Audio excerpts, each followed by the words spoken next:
You often don't see examples of theological bias in translation, but I came across a rather interesting one in a verse that actually is pretty hard to translate. So let's take a look at 1 Corinthians 15, 1 and 2.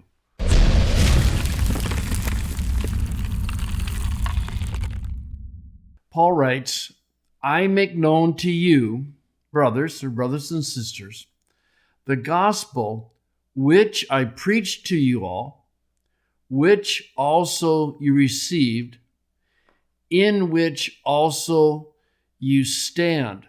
Now, this is an example of histemi. It is perfect in its form, but the oddity of this word is that it's translated as a present. So it's in which also you stand, or you are standing.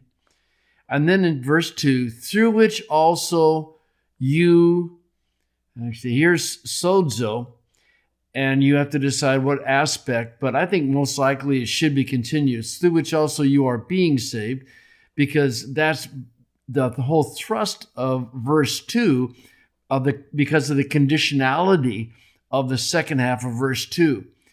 And you get this really odd use of the interrogative pronoun tis. We'll come back to this second. In the word that I preached to you all, if you hold firmly, unless, if not, a little redundant, in vain you believed. Perhaps it's a little easier to look at these two verses if we phrase them. So here he goes. This is, but I make known to you, brothers and sisters, the gospel. And then what you have are a series of modifiers, don't you? Relative clause, prepositional phrase where the object is a relative clause, and another preposition with a relative clause as its object. And so goes, it's the gospel which I preached to you, which also you received, in which you stand, or in which you are standing, through which also you are being saved. And then we get this really odd use of tis. What's going on?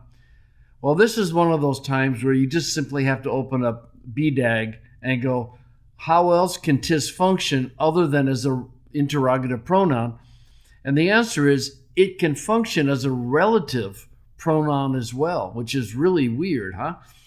But the other thing that makes this really strange is that the if you endure is at the end of the phrase. And so I do this sometimes when things are a little weird.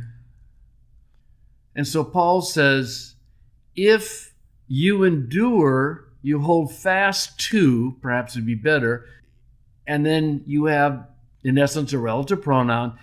If you hold fast to which word I preached to you all. And then you have this rather redundant expression, otherwise, if not, in vain, you believed. So the first thing I wanted to point out was that this is the use of tis as a relative pronoun.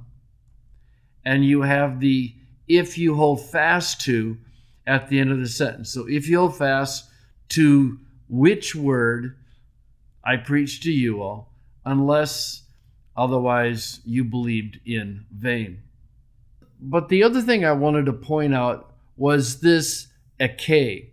And if you scan through the different translations, you'll see that they're all saying in vain, in vain, in vain, in vain, in vain, in vain, until you come to the NLT. And look what they say.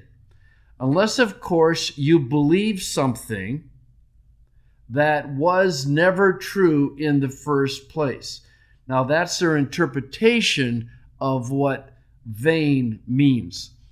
But I think that's pretty highly interpretive. And what they're saying is, if you look at these other translations, it's the idea that some faith is not saving faith, right? And the faith that's not saving faith is the faith that doesn't endure. And here they're removing that possible interpretation, and they're saying, well, you never believed anything to begin with in the first place.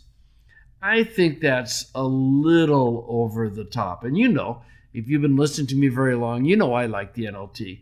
But this never true is their understanding of a K. And I just don't think that's what it's saying.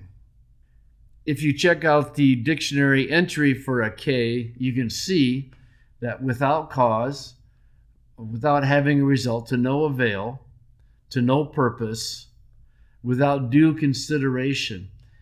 I don't think the idea of it was never true in the first place is beyond what the word means.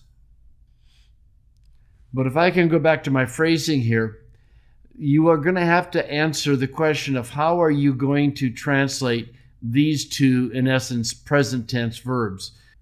And because Paul is introducing an element of conditionality, if you hold fast to, I think that you have to say in which you are standing, through which also you are being saved if you endure, if you hold fast. It's the doctrine of perseverance.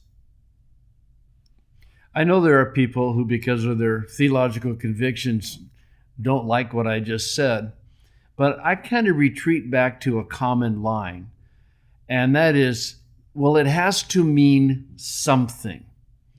Paul is writing to the Corinthian church, and he's saying that they have heard the gospel, they received it, they're standing in it, they are being saved as long as they persevere. Now, whatever your doctrine is on perseverance of the saints and security of the believer, this verse has to mean something. And the NLT has taken a position, but I think that goes beyond the text. So the question is, what do you think this means?